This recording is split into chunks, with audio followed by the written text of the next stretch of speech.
American parasite. No one thought it could happen in North America. A parasite that uses your body as its personal feeding ground, taking over first your stomach, then your entire GI tract, forcing you to crave the foods it wants, while slowly destroying your body from the inside out. Governments are finally admitting that this is real. Measures have been proposed in New York and the country of Mexico to try and stop it. But by the time you watch this, it may already be too late. My name is Craig Capetta. I'm the Director of Science and Nutrition at Whole Body Research International, and have spent the last 24 months working with my team of doctors and scientists to figure out a way to stop this parasite that is already estimated to be infecting 250 million Americans. Perhaps the scariest thing is that its symptoms come on slowly. You may never even realize your fatigue, weight gain, or lack of sleep is the result of this bad bug, until it finally takes over and forces you to seek medical attention. In the next few minutes, I'm going to show you a simple test you can do to find out whether or not you've been infected, and if so, how to get rid of it before it causes potentially irreversible damage. I'm also going to expose the major government screw-up that allowed this to happen, and how they are now scrambling to fix it. Warning: the information I'm about to share with you is controversial because this parasite comes from the most unlikely place, your food supply. In the next few minutes, I'm going to expose the manipulative practices of several very large corporations, companies like General Mills, Nestle, and Coca-Cola, that they prayed the public would never discover.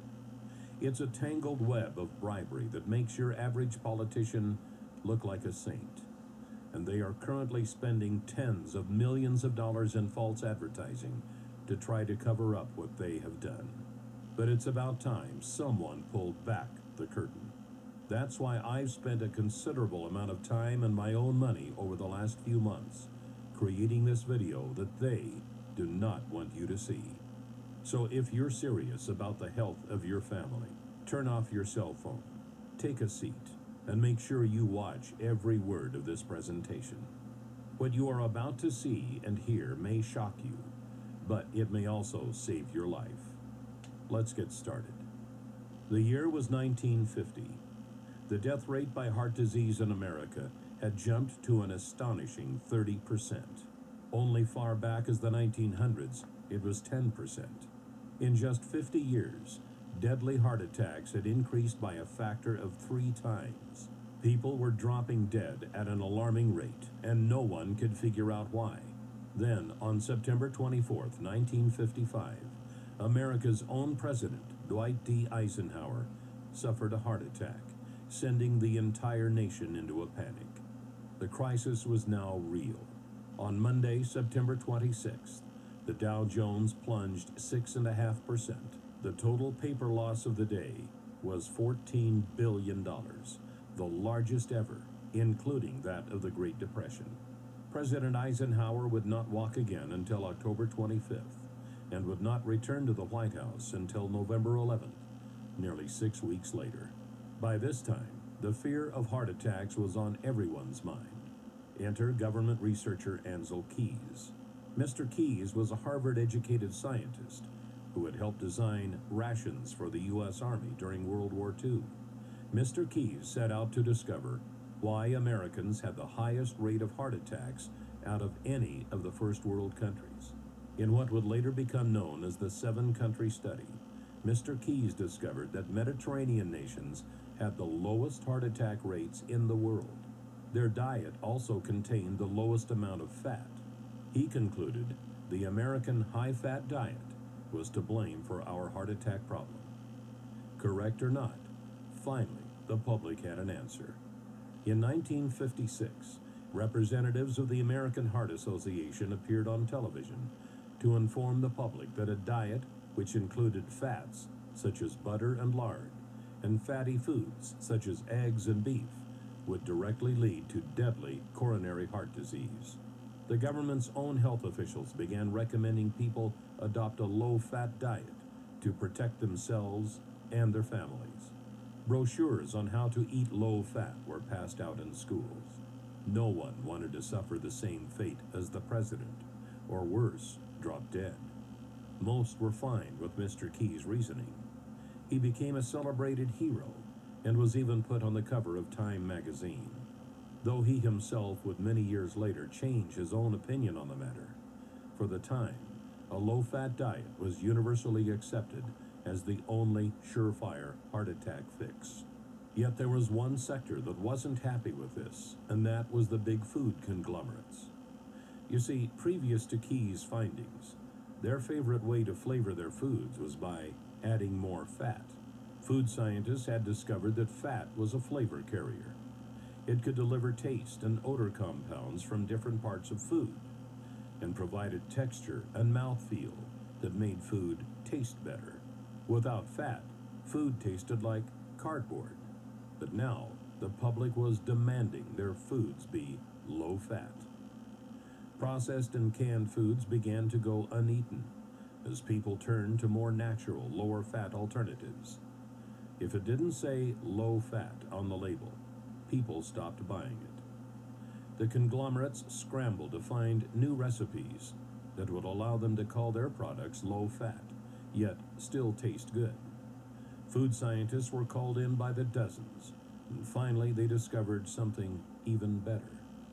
You see, unlike fat, this new flavor additive was actually addicting.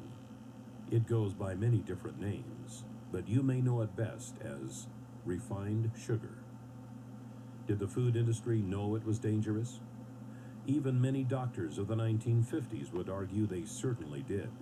As far back as 1808, studies had been done proving sugar was not only unhealthy, but actually toxic. Believe it or not, sugar manufacturers were pulling PR stunts back then, as they do today.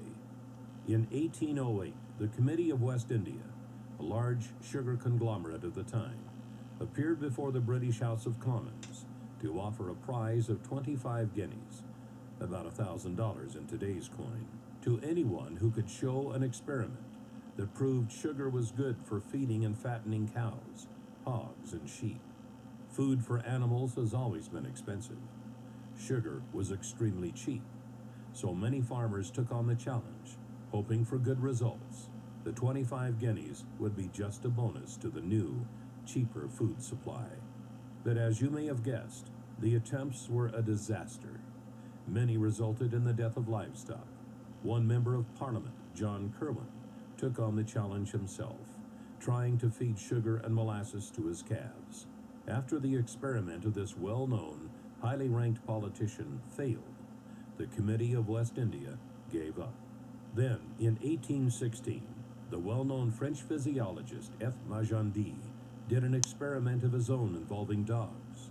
He determined that dogs fed with water containing sugar and olive oil wasted away and died faster than dogs fed with water alone. This showed sugar not only had no nutritional value, but actually caused negative effects. This shut the sugar manufacturers up, but just for the time being. Flashback to 1957. Fat was out. The food industry had found foods packaged with sugar were winning every taste test. But would the public buy it? As recently as the 1930s, Dr. Weston A. Price, a research dentist from Ohio, had traveled around the world observing different cultures and their diets. In 1939, he published a paper that revealed in horrifying detail what had happened to the teeth and health of those in cultures who had incorporated refined sugars into their food supply. Sugar still had a bad name. The conglomerates would need to make a move. Later, in 1957, noted Professor E.V. McCollum, who was often referred to as America's top nutritionist of the day, published a book called A History of Nutrition. In it, he argued that despite there being dozens of experiments done since the 1800s, proving sugar was bad for human consumption, those experiments were all flawed due to human error. This book was published and marketed with the same ferocity you see with bestsellers today. But where did it come from? No scientist has his own money to publish a book on such a grand scale. And let's face it, a history of nutrition? It's not a title that will make a book fly off the shelves. A look inside the book revealed it was published and marketed by a company called the Nutrition Foundation, Incorporated. Who was the Nutrition Foundation? I'm glad you asked. It happened to be a front organization for the leading sugar conglomerates of the time, including the American Sugar Refining Company, Coca-Cola, Pepsi-Cola, Curtis Candy Company, General Foods, General Mills, Nestle, Pet Milk Company, and Sunshine Biscuits, about 45 companies in all. And did the Americans buy it? Oh boy, did they ever. Sales of processed foods skyrocketed. All they had to do was put low fat on the label, then dump in a bunch of refined sugar, and it would sell like crazy. A 2012 study by Dr. Robert Lustig of the University of California, San Francisco, revealed that sugar is just as addictive to the human brain as cocaine, setting off the same dopamine triggers and forcing us to crave more and more of it. So it was only natural that humans would begin to consume the new sugared products at a feverish rate. The food conglomerates responded to the increasing sales by using even more sugar. It began to find its way into foods you would never expect, like hot dogs, yogurt, spaghetti, and breads. As the decades passed, obstacles would spring up, but each time, the conglomerates had an answer. In 1965, the Fair Packaging and Labeling Act began, requiring their products to be honestly and informatively labeled. By this time, the public wasn't so hot on sugar anymore, but that made no difference. The conglomerates simply hid the sugar by putting it into new forms and creating new names. This way, people wouldn't see the word sugar on the food label, but it could still be hiding inside.